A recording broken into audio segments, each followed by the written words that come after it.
10 terrorists from Pakistan murdered 166 people in cold blood in Mumbai. The attackers have been killed, but their masters still roam free.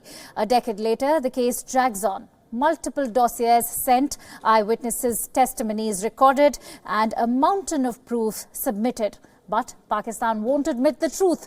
Islamabad, under its new Prime Minister Imran Khan, talks about mending fences with India, but it won't deliver on the one demand made by its neighbour: act on terror. There is no doubt that Ajmal Kasab and his men sailed from Karachi in Pakistan. The boat they used, the boat that should have been a crucial piece of evidence in this case, has been auctioned by Pakistani authorities. And now we show you where and when Wion's Anas Malik went on board that very terror boat to track the route the terrorists took to reach Mumbai. Here's that exclusive report.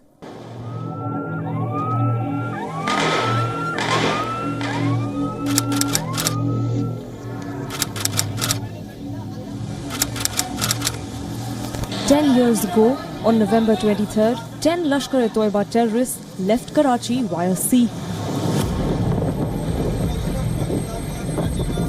Their destination? India's financial capital, Mumbai. They entered India 3 days later, on November 26th. They crossed over 589 nautical miles, changed 3 boats, and killed all those who got in the way. Wion tracks the route Ajmal Kasab and his men took on board the boat they used, the Al-Fauz.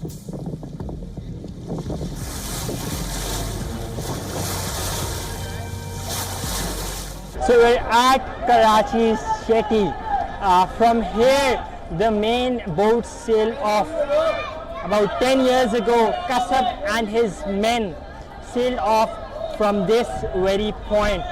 They took the main route, went down the stairs, hired the Al-Fauz boat, and then went on till Mumbai to commit the massacre.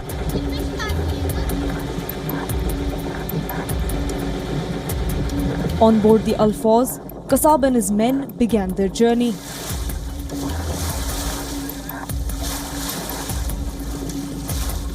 So we've currently sailed off from Karachi's jetty.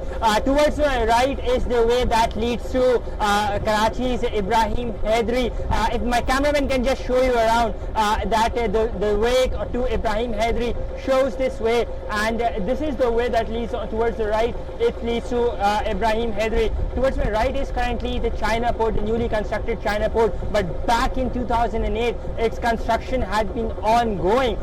So Kasab and his men tactically chose this boat, chose this river bed, and the fact that they chose November was primarily to do with the seabed, that because it was calm during that time of the year.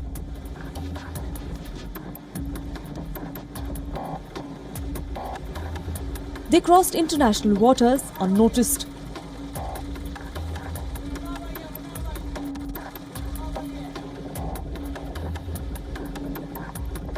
So we're at Manora.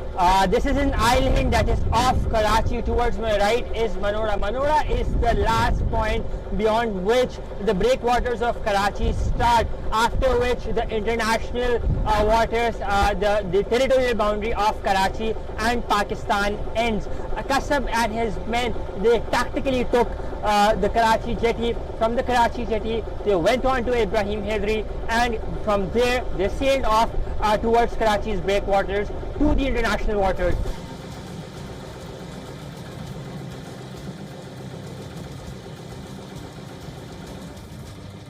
But how did they manage to escape the scrutiny of the patrolling guards?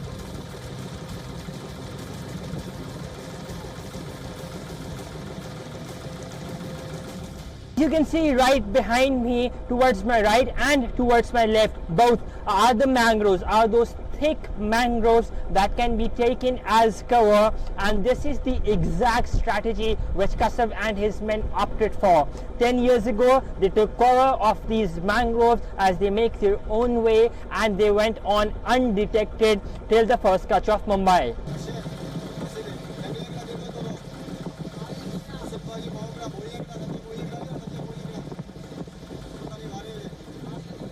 The irony of it all, was that the boat which was used to unleash terror on Indian soil originally belonged to India and had been seized by the Pakistani authorities.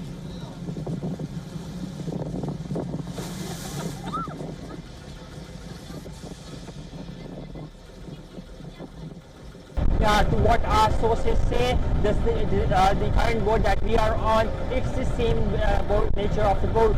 It was an Indian boat as well that was caught by the Pakistani Maritime, and then it was auctioned by the Pakistani Maritime to the local fishermen as well. So this process is an ongoing process. Roughly 1,200 boats till now have been auctioned. Once these terrorists crossed over into Indian waters, they switched their ride and dumped the Al-Fauz in Pakistani waters, taking another boat for their onward journey. As the trail led back to Pakistan, prosecuting agencies investigated how these men got their hands on the boat. Kasab and his men hired the Al-Fauz, claiming they wanted to go deep-sea fishing. Little did the owner know their real intention, or that he would never see his boat again. Pakistani security agencies confirmed that this was the boat used by the LET terrorists.